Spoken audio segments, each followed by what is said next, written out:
यह कहानी एक ऐसे लड़के निखिलेश की है जिसे डांस का जुनून था। वो डांस के जरिए दुनिया को जीत लेना चाहता था।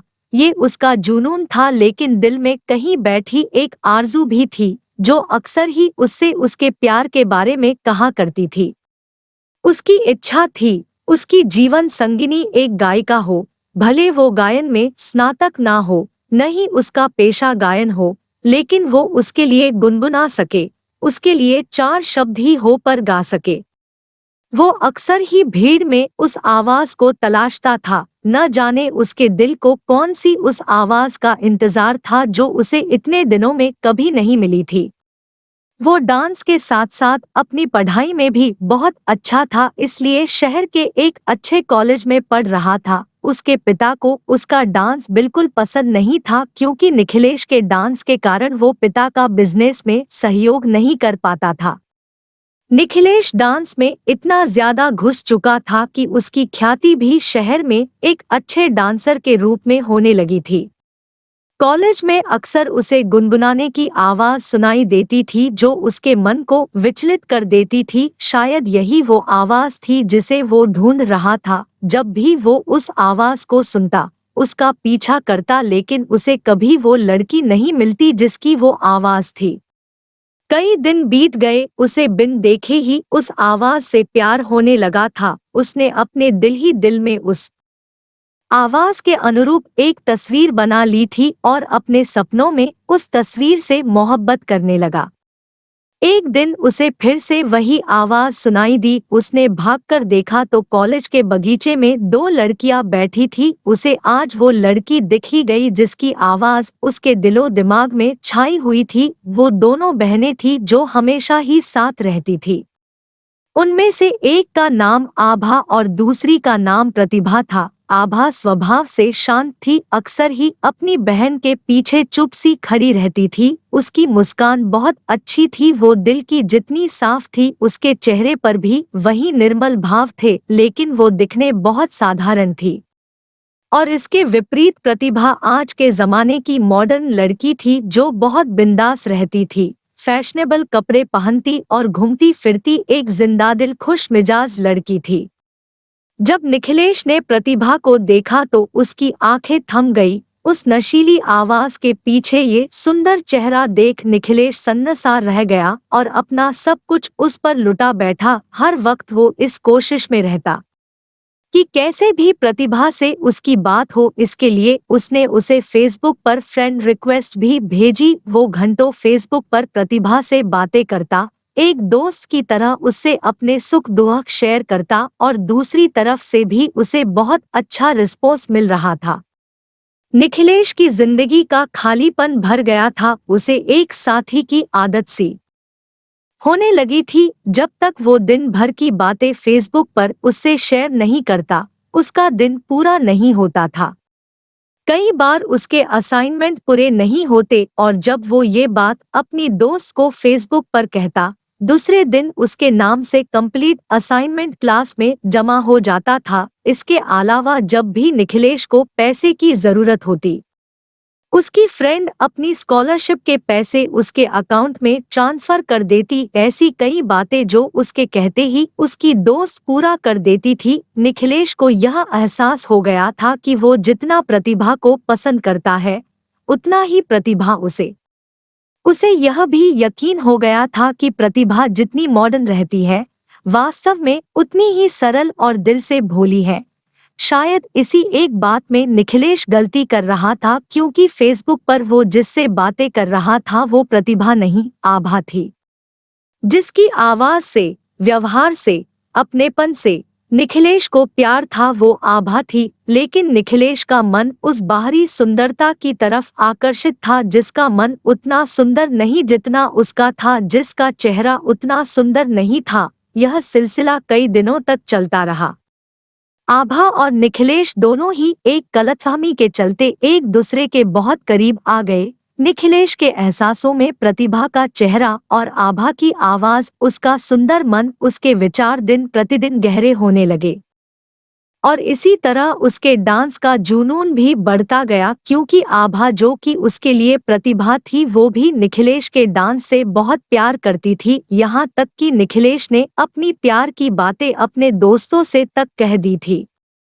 सब उसे हमेशा बोलते थे कि वो बहुत लकी है, क्योंकि उसे प्रतिभा जैसी सुंदर और मॉडर्न लड़की में वो सब गुण मिले जिसे वो हमेशा चाहता था। एक दिन उसने फैसला किया कि वो प्रतिभा से जाकर अपने दिल की बात कहेगा, और उसने वही किया। उस दिन वो बहुत अच्छे से रेडी हुआ और हाथों में गुलाब के फूलों का गुलदस्ता लेकर प्रतिभा से मिलने गया। प्रतिभा अपने दोस्तों के साथ बैठी थी और वही उसके साइड में आभा भी थी। निखिलेश उन दोनों की तरफ बढ़ रहा था, जिसे देख आभा के दिल में अजीब सी बेचैनी थी, क्योंकि वो लोग आज तक रूबरू नहीं हुए थे, पर कहीं ना कहीं उसे बहुत खुशी भी हो रही थी।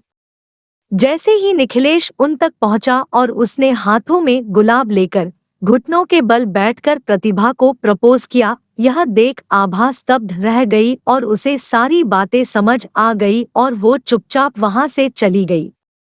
थोड़ी देर तक सब शांत रहा और एकदम ही प्रतिभा जोर जोर से हंसने लगी और उसने अपने दोस्तों के साथ मिलकर निखिलेश की बहुत हंसी उड़ाई और कहा कि तुम क्या सोचते हो, मेरे जैसी मॉडर्न लड़की एक नचैया से शादी करेगी?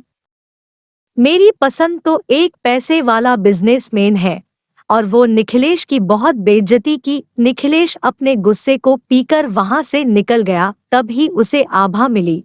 उसने निखिलेश से माफी मांगी, उसे बताया कि फेसबुक पर वो जिससे बात करता था वो खुद आभा थी।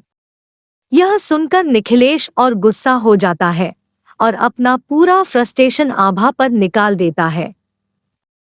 इसके बाद निखिलेश सब छोड़कर वहां से चला गया। वो अपनी बेइज्जती भूल नहीं पाया और उसने अपना डांस भी छोड़ दिया। अपने पिता की इच्छानुसार बिजनेस करने लगा। वो दिन रात बस काम करता।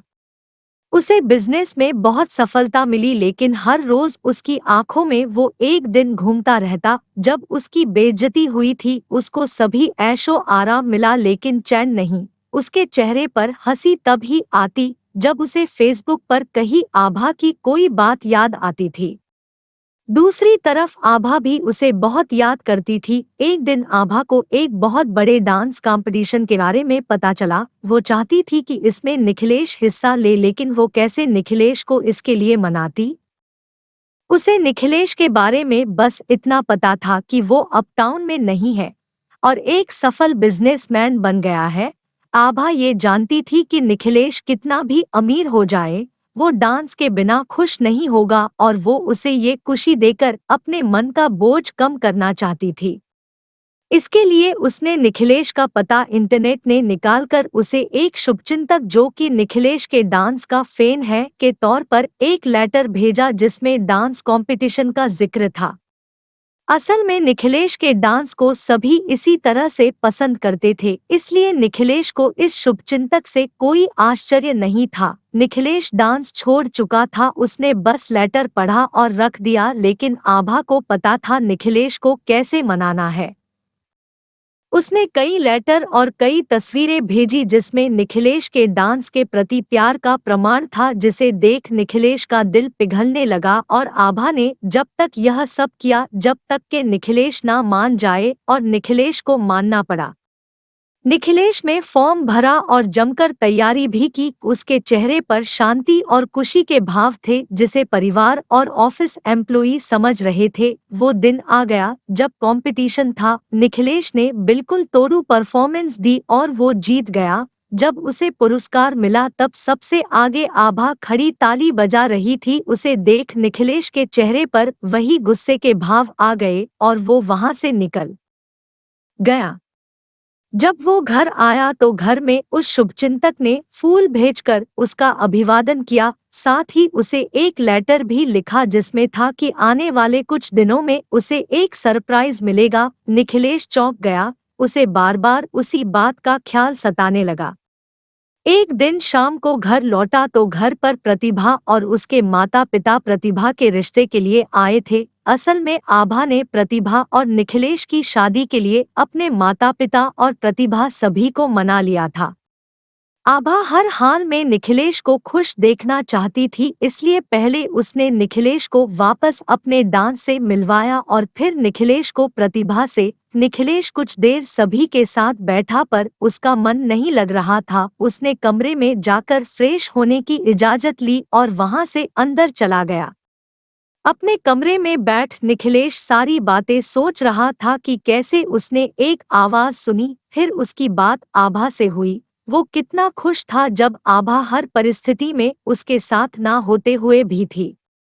लेकिन ये सब उस दिन खत्म हो गया जब गलतफहमी दूर हो गई, लेकिन फिर से उसे वही सब महसूस हुआ जब उसने उस शुभचिंतक के लेटर को पढ़ा और उसकी बातों को माना। निखिलेश ने एकदम ही शुभचिंतक वाले लेटर निकाले और उसे असाइनमेंट की कॉपी से मैच किया। उसे समझ आ गया कि इस सब के पीछे कौन है। उसे सारी बातें समझ आ गई और यह भी कि वो क्या चाहता है। वो कमरे से बाहर आकर सबके बीच बैठा और उसने प्रतिभा के पिताजी के हाथ पकड़कर कहा कि मैं शादी के लिए तैयार हूं, पर मेरी एक शर्त है। मैं प्रतिभा से नहीं, आभा से शादी करना चाहता हूं। वो सभी को कहता है, मैं भी औरों की तरह सुंदरता में प्यार ढूंढ रहा था, ये भूलकर कि मुझे जिस आवाज से प्यार था उसका चेहरा यह तय नहीं करता कि आवाज कितनी सुंदर है। मेरे दिल को जिसने छुआ था असल में वो आभा ही थी। उसकी पूरी बातें सुन सभी की आंखें भर गई और निखिलेश और आभा एक हो गए। आभा का मन बहुत साफ था, इसलिए उसे उसका प्यार मिलता है। और तभी तो हम कहते हैं, मन चंगा तो कठौती में गंगा। यह कहानी कैसी लगी जरूर कमेंट बॉक्स में लिखे।